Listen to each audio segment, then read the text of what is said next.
वर्तमान समय में हम पेंडेमिक की बात करते हैं, संक्रमण काल की बात करते हैं। एक ऐसे दौर से सारा संसार गुजर रहा है जो कि कोविड-19 से प्रभावित है और इससे कहीं न कहीं हर कोई भयभीत है।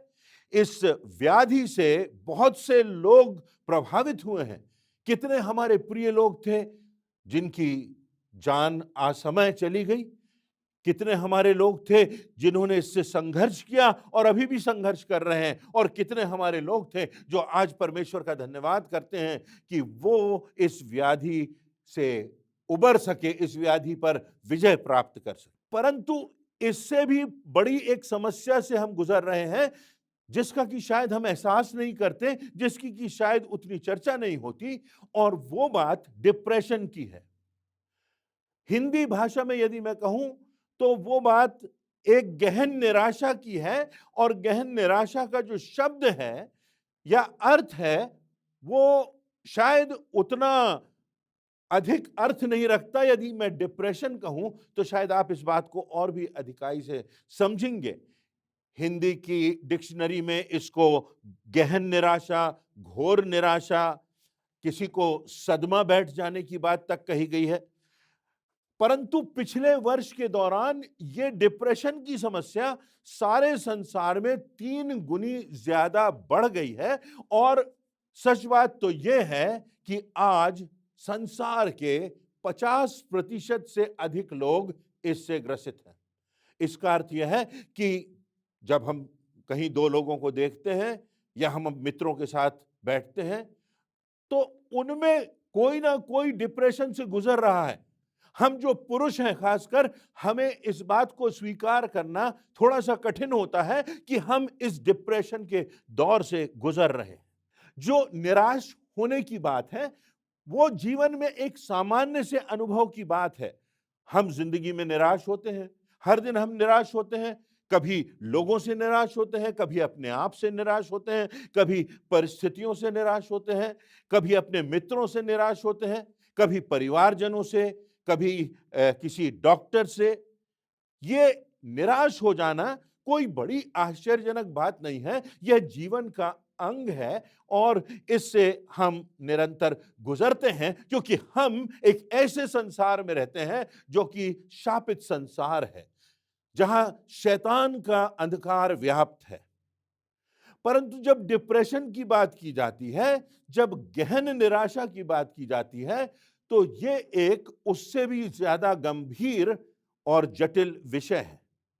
दुनिया का सुप्रसिद्ध जो मेयो क्लिनिक है, जिसकी की शाखाएं अमेरिका में हैं, उन्होंने डिप्रेशन को परिभाषित करते हुए कुछ इस प्रकार से कहा है। उन्होंने कहा है कि निराशा की वह निरंतर बनी वाली भावना डिप्रेशन की भावना है, एक मानसिक डिसऑर्डर है जो दुख और खालीपन और अकेलेपन का एहसास हमें कराती है। डिप्रेशन की जो बात है, घोर निराशा की जो बात है, हम जो सोचते हैं, हम जैसा अनुभव करते हैं, हमारा जैसा व्यवहार है, ये तीनों आयामों को प्रभावित करती है। हमारे विचारों को, हमारी भावनाओं को और हमारे व्यवहार पर इसका गहरा असर पड़ता है। और जब हम इस घोर निराशा के काल से गुजरते हैं तो हम जीवन में यह प्रश्न करते हैं कि क्या मेरे जीवन का कोई अर्थ है? क्या जीवन जो मैं जी रहा हूं इसका कोई उद्देश्य है? क्या जीवन शून्य हो गया है? अब जीवन व्यर्थ हो गया है?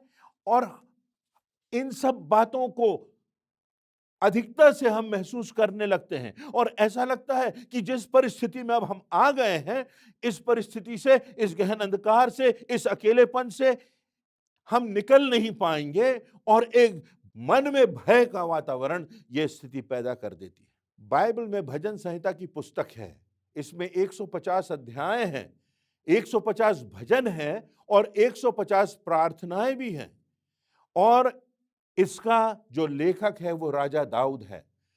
और राजा दाऊद अपनी जिंदगी में इस डिप्रेशन की स्थिति से गुजरता है और जो उसको अनुभव होता है, जिस एहसास से वो गुजरता है, जिस पीड़ा से वो गुजरता है, और फिर किस प्रकार से वो उससे उबर पाता है, उसका विवरण हमको भजन संहिता के 42वें अध्याय में मिलता है।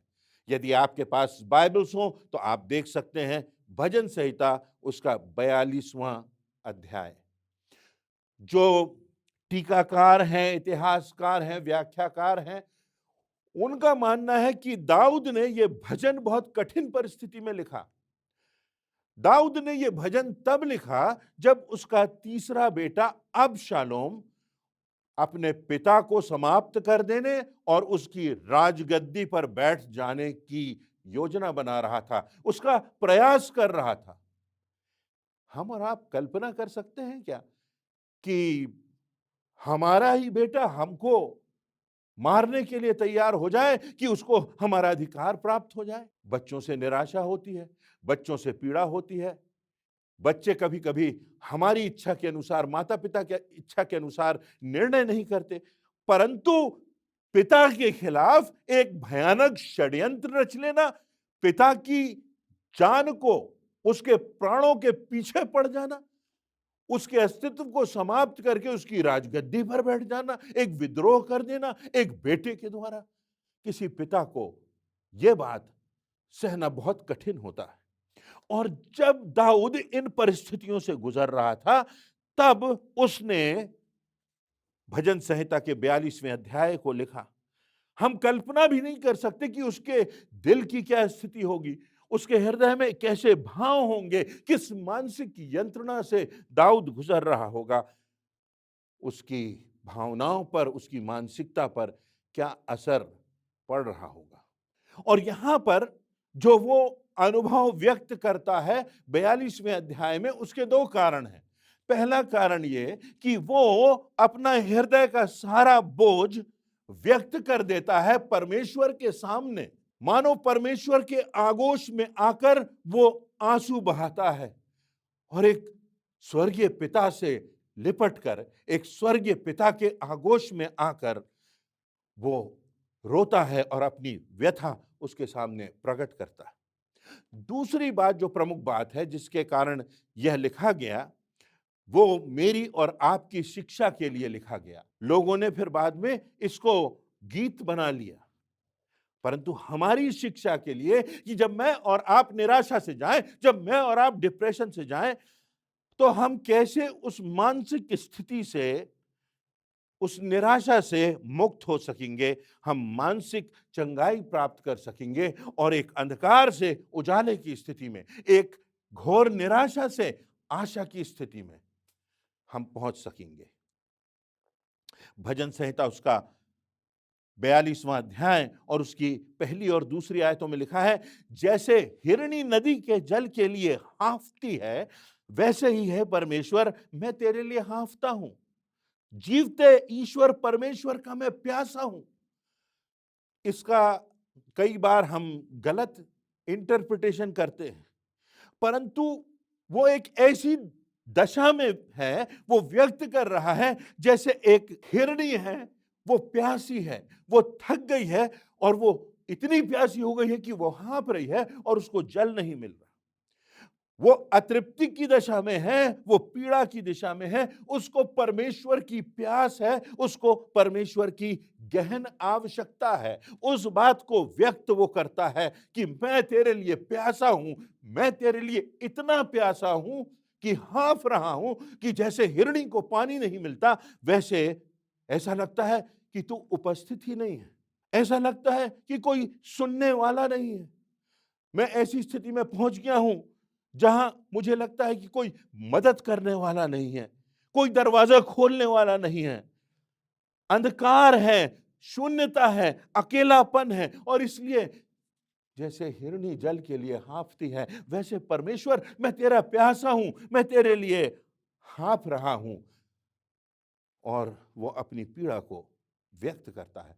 हो सकता है कि मैं और आप आज ऐसी पीड़ा से गुजर रहे हो सकता है मेरे और आपके जीवन में, अपने हृदय में हम ऐसी शून्यता का, या ऐसे अंधकार का, या ऐसे अकेलेपन का एहसास कर रहे हो, परंतु परमेश्वर का धन्यवाद हो कि आज हम उसके वचनों की ओर देख रहे हैं। आज हम परमेश्वर की आवाज को सुनने के लिए तत्पर हैं। आज हम इस ऑनलाइन चर्च की आराधना से जुड़े हुए हैं। आज हम परमेश्वर के वचनों को सुन रहे हैं। आज इस माध्यम से परमेश्वर मुझसे और आपसे बातें करेगा।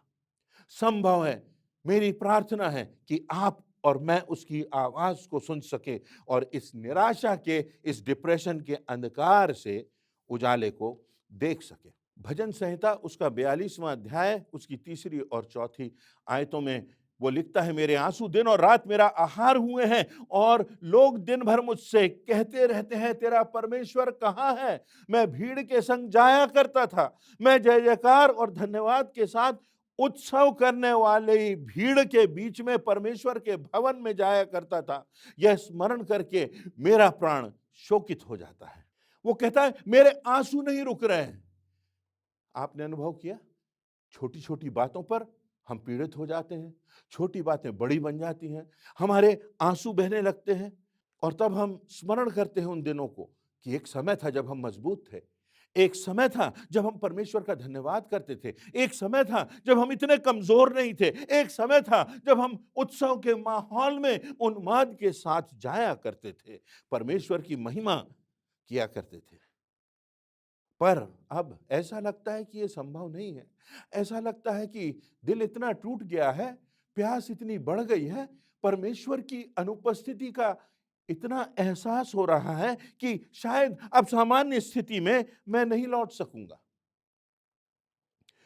और उसके बाद 5वीं आयत में वो कहता है कि हे मेरे प्राण, तू क्यों गिरा जाता है? मेरा हृदय दुखित क्यों है? यहां पर वो 2 प्रश्न मेरे और आपके सामने करता है जो हमें ऐसे डिप्रेशन की स्थिति में, निराशा की स्थिति में करना है। पहली बात, हे मेरे प्राण, तू क्यों गिरा जाता है? मेरे डिप्रेशन का कारण क्या है? मेरे डिप्रेशन का कारण अगर मुझे पता चल जाए तो फिर मैं उससे उबर जाऊंगा। चिकित्सक अगर हमें बता दे कि हमारी पीड़ा क्या है, हमारे टेस्ट में पता चल जाए कि व्याधि क्या है, तो फिर हमें सही प्रिस्क्रिप्शन मिल जाता है। और फिर वो कहता है कि मैं व्याकुल क्यों हूं, मेरा हृदय इतना दुखित क्यों है, कारण क्या है और इसका स्रोत क्या है, क्यों मैं इतना ज्यादा व्याकुल हो जाता हूं।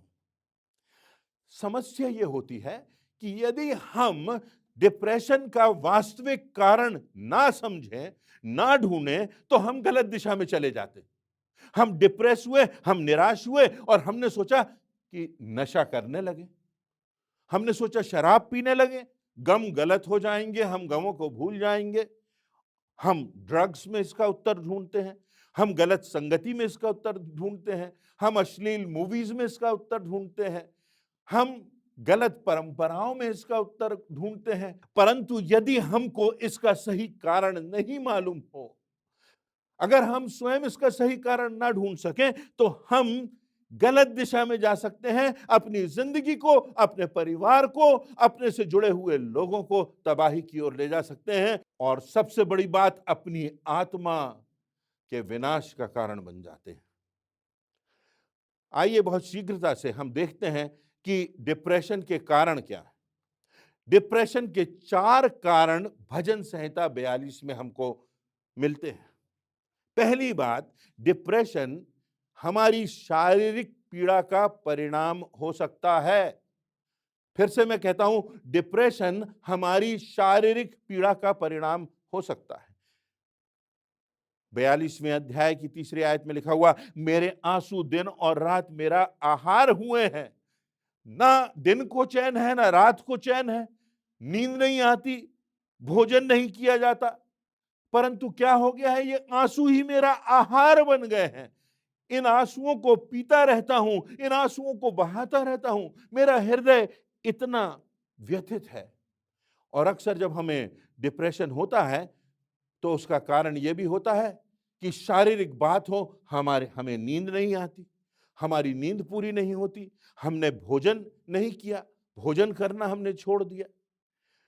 एक बात हमको बहुत अच्छे से समझ लेना है कि हम जो हैं वो शरीर हैं हम शारीरिक हैं, मेरा मतलब मानसिक हैं और आत्मिक हैं। ये तीनों बातें हम में हैं और इन तीनों बातों में एक दूसरे से संबंध है। ये तीनों बातें एक दूसरे से जुड़ी हुई हैं। ये तीनों बातें एक दूसरे को प्रभावित करती हैं।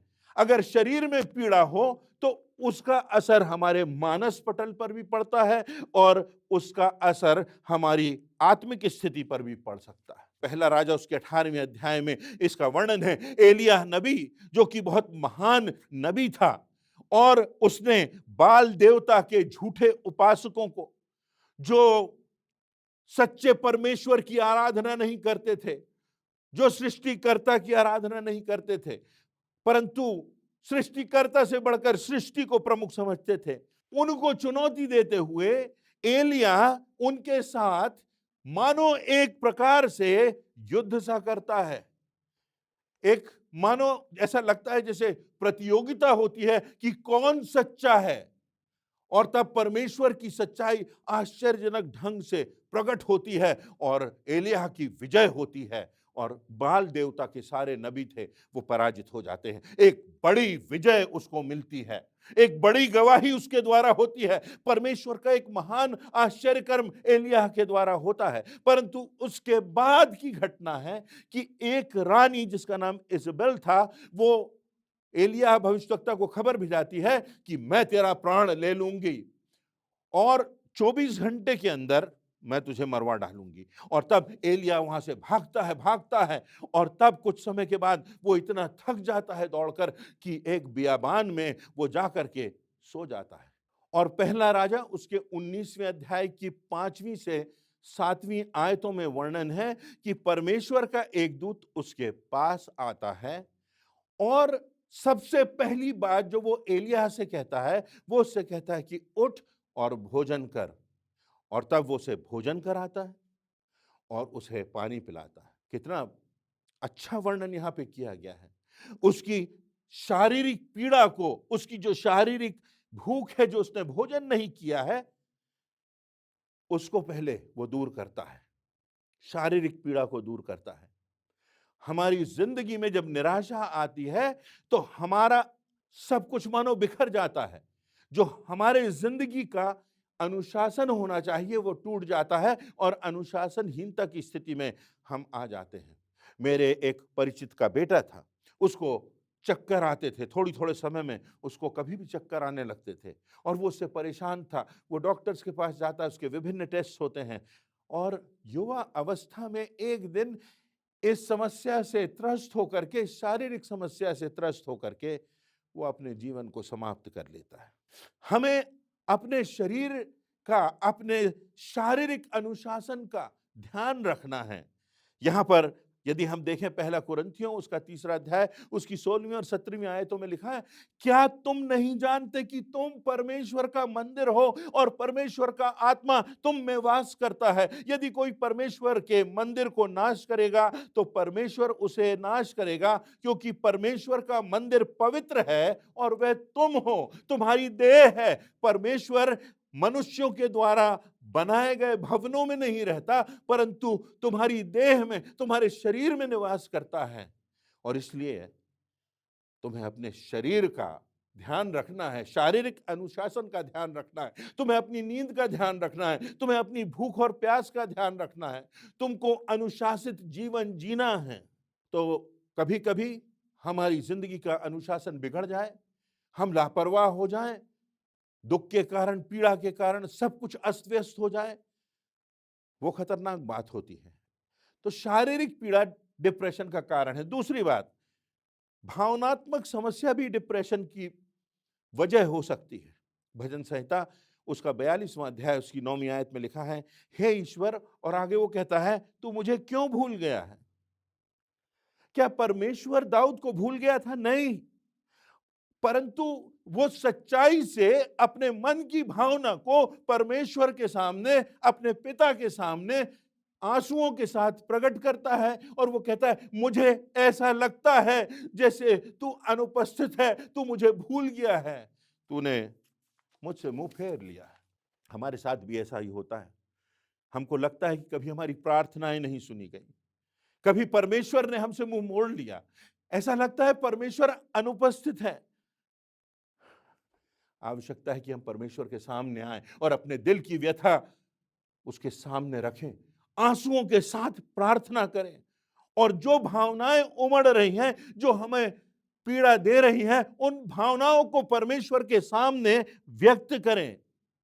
यह बहुत आवश्यक है कि हम अपनी प्रार्थनाओं में, जब हम अपने पिता से प्रार्थना करते हैं, एक व्यक्तिगत, एक अंतरंग संबंध होता है, तब हम अपनी व्यथा परमेश्वर के सामने रखें, हमारे हृदय की क्या दशा है उसका विवरण हम करें, और हम पाएंगे कि जब हम ऐसा करते हैं तो वो मन का जो हमारे बोझ है, हमारे कांधों का, हमारे मानसिकता में जिस बोझ का हम अनुभव करते हैं, हमारा दिल बोझिल हो गया है, उस बोझ को हम मानो हम परमेश्वर के कांधों पर, उसके चरणों पर ला करके रख देते हैं। यह बहुत प्रमुख बात है कि परमेश्वर के सामने हम आएं और अपनी व्यथा उससे प्रकट करें। भावनाओं को प्रकट करना आवश्यक है। तीसरी बात, डिप्रेशन हमारे संबंधों की पीड़ा से जुड़ा हुआ हो सकता है। फिर से मैं कह देता हूं, डिप्रेशन हमारे संबंधों की पीड़ा से जुड़ा हुआ हो सकता है। हम सामाजिक प्राणी हैं और परमेश्वर ने संबंधों का एक मानो जाल सा बुना है जिसमें हमें जीना है।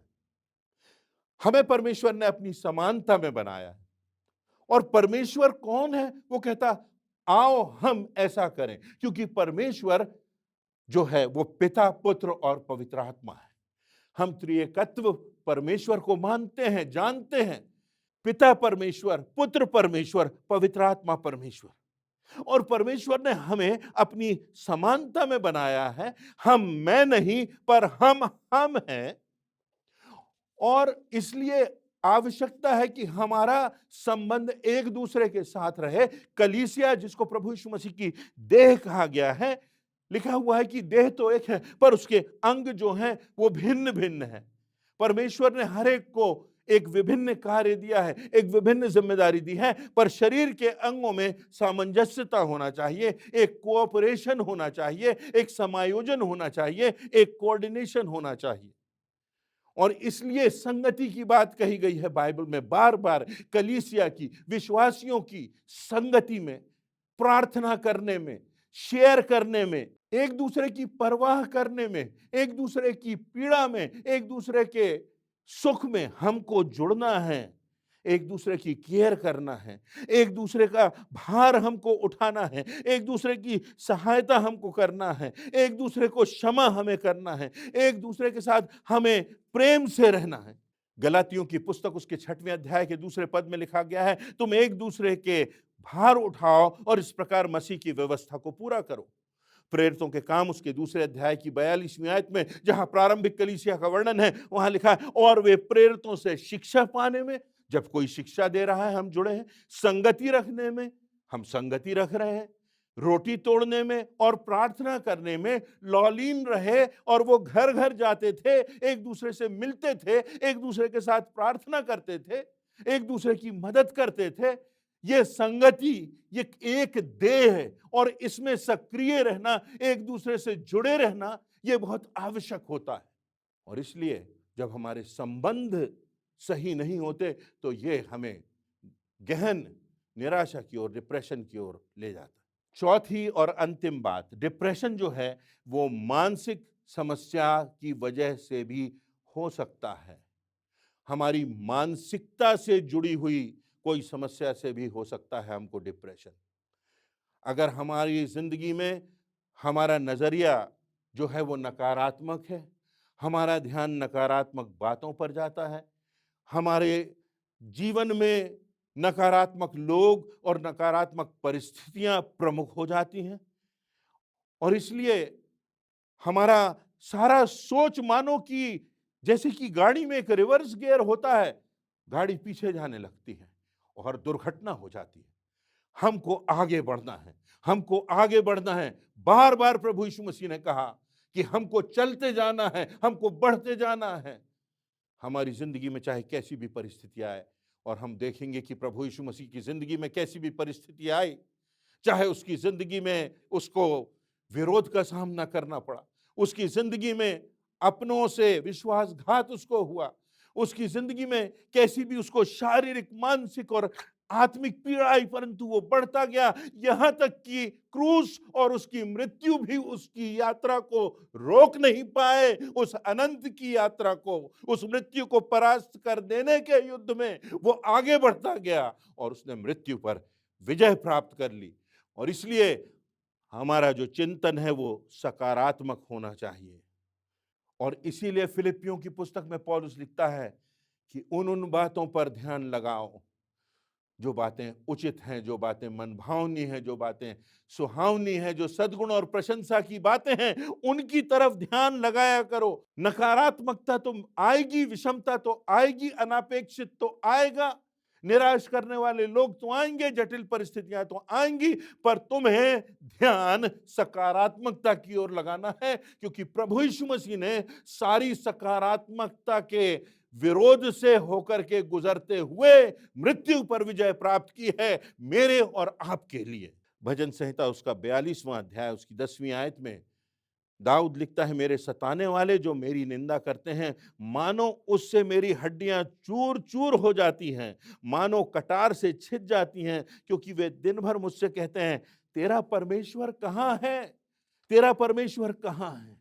हो सकता है पिछले दिन आपके लिए कठिन रहे हो, पिछला वर्ष आपके लिए पीड़ादायक रहा हो, परिस्थितियां नकारात्मक रही हो, शासक नकारात्मक रहे हो, राजनीतिक स्थितियां नकारात्मक रही हो, हमारी जिंदगी में ऐसे लोग आए जिन्होंने हमको पीड़ा पहुंचाई, जिनसे हमको विश्वासघात हुआ।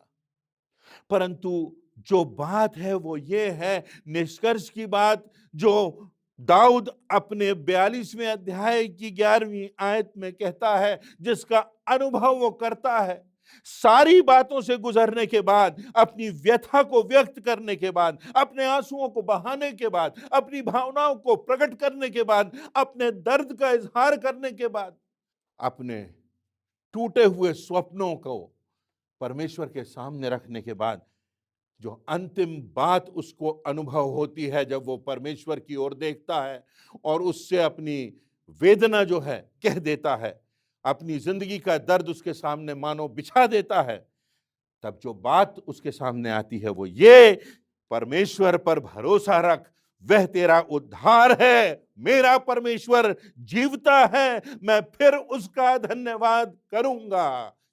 ये जिंदगी का निष्कर्ष है, ये जिंदगी की दिशा है, ये हमारे मानसिकता की स्थिति है जो होना चाहिए। परमेश्वर पर भरोसा रख, वह तेरा उद्धार है, वो जीवित है, वो छुड़ाने वाला है, वो विजयी है, वो पराक्रमी है, वो अद्भुत युक्ति करने वाला हमारा परमेश्वर है, हमको अपने आगोश में लेने वाला परमेश्वर है, हमको सारी ग्लानि से अलग करके विजय के मार्ग पर ले जाने वाला, स्वतंत्र करने वाला हमारा जीवित परमेश्वर है। हमारा उद्धार करता जीता है। वो परमेश्वर जो जीवित है, हमें उसका धन्यवाद करना है, क्योंकि उसी से हमारा उद्धार हुआ। और इसका सबसे बड़ा उदाहरण प्रभु यीशु मसीह का क्रूस, प्रभु यीशु मसीह की मृत्यु, सारा अन्याय, सारी पीड़ा, सारा अपमान, वो कोड़ों की मार, वो विश्वासघात, वो थूक, वो नग्नता का अपमान, सब कुछ प्रभु यीशु मसीह ने सहा, सारी निंदा सही, झूठे आरोप सहे मेरे और आपके लिए। और तब परमेश्वर ने अपने बेटे के उस बलिदान को, उस आज्ञाकारिता को, परमेश्वर ने सारे अंधकार से निकाल करके हम सबों को एक नई सुबह में प्रवेश कराया है। प्रभु यीशु मसीह का पुनरुत्थान है जो हमारी आशा है, जो हमारे भविष्य की निश्चितता है, जो हमारी अनंत जीवन की मंजिल है। और उसी परमेश्वर की ओर हमको, उसी प्रभु यीशु मसीह की ओर, उसी पवित्र आत्मा के मार्गदर्शन में हमको आगे बढ़ते जाना है, आगे बढ़ते जाना है, आगे बढ़ते जाना है, क्योंकि हमारा परमेश्वर जीवित है, हमारा परमेश्वर विश्वास योग्य है, उसकी प्रतिज्ञाएं सच्ची हैं। और हमारा परमेश्वर जब हम गिरते हैं वो हमको थाम लेता है, हमको अपने गले से लगा लेता है। हमारे कदम लड़खड़ाते हैं, वो अपने हाथ से हमको संभालता है और उद्धार की ओर लिए जाता है। हम सब जब दृढ़ता से उस परमेश्वर की ओर देखेंगे, उस परमेश्वर की ओर अपना ध्यान करेंगे, प्रभु यीशु मसीह के क्रूस की ओर और उसकी पीड़ाओं की ओर अपनी नज़र दौड़ाएंगे, और तब वो लुढ़का हुआ पत्थर, वो रोमी सम्राट की मुहर जो टूट गई, जो चकनाचूर हो गई, जो पत्थर लुढ़क गया, जो प्रभु यीशु मसीह मृत्यु पर विजय प्राप्त करके पुनरुत्थित हो गया, वो हमारा प्रभु यीशु मसीह हमको इस डिप्रेशन की स्थिति से, इस निराशा की स्थिति से निकालेगा। हम प्रार्थना करें, हम उसकी ओर देखें, हम सकारात्मक विचारों को लेकर के चलें, अपनी पीड़ा को पहचानें और अपनी पीड़ा का निवारण अपनी सामर्थ्य से शायद ना कर सके, परंतु परमेश्वर की सामर्थ्य से करें। परमेश्वर हमको विजय देगा। इन वचनों से परमेश्वर आप सबों को आशीष दे।